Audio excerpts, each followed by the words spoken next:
When does a teenager's safety override their right to privacy? This question is the centerpiece of the issue that is teenage privacy. As children grow into young adults, they yearn for privacy and autonomy.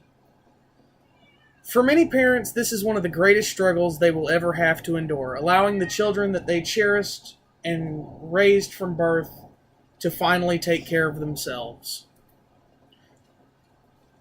However, teenage privacy covers a larger range of issues than one might believe.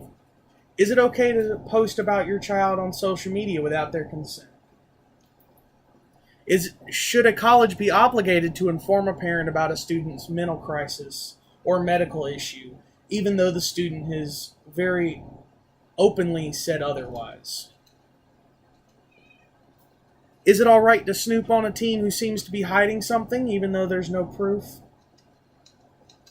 Teenage privacy is no longer just an issue about going through their room while they're not there. It covers everything from social media to college transparency. Raising a child can be considered one of the most hardest jobs on the face of the planet. From the first time you hold them in your arms to the day they fly the nest for good. There is no manual, there is no guide, and there is no guarantee that your child will end up successful. Even with all the overall difficulties of raising children, the teen years seem to be the most trying times for all. This is a time where children seek to find their place in society. But more importantly, in the frame of this discussion, this is the time in which children seek independence and autonomy. At the same time, parents often struggle with this newfound independence, and this crossroad brings parent-child relationships into rough waters.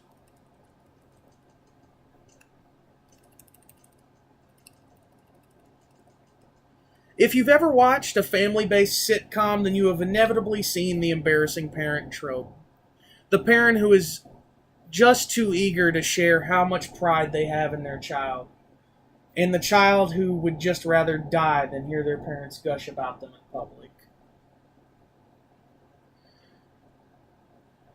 With the advent of social media, this has become a huge issue in the dynamic of the modern family.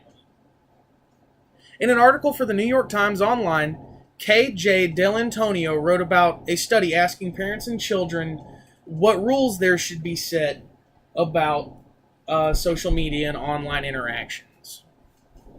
Overwhelmingly, the study showed that, quote, there was one surprising rule that children wanted that their parents mentioned far less.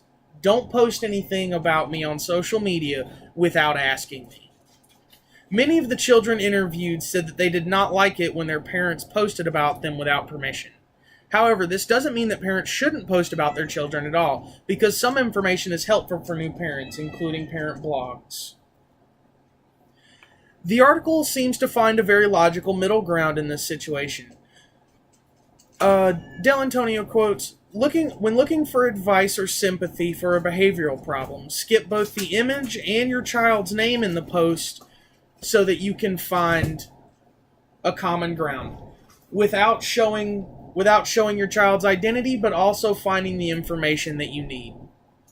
Parents often tread a thin line between snooping and effective parenting, but privacy invasion doesn't always come from parents in a teen's life.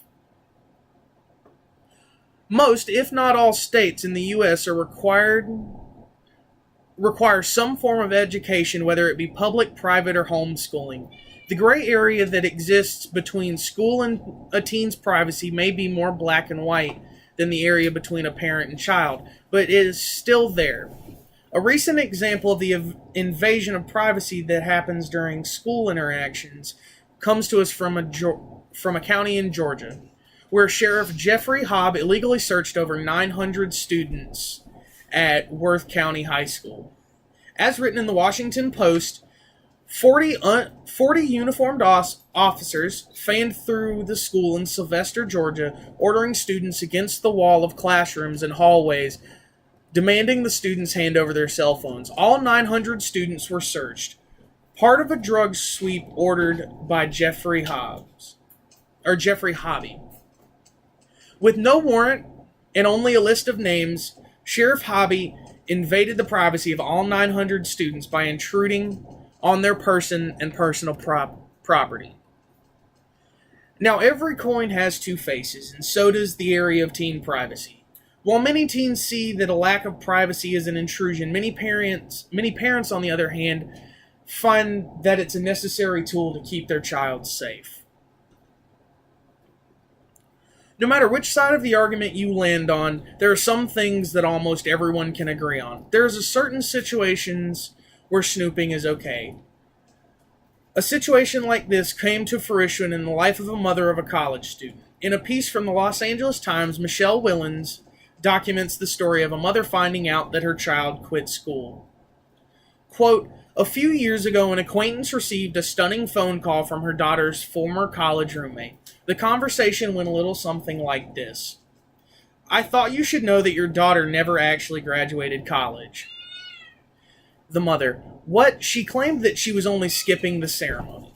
This was horrifying because the mother, the individual who was paying her daughter's tuition, had no idea that her daughter was no longer enrolled in school.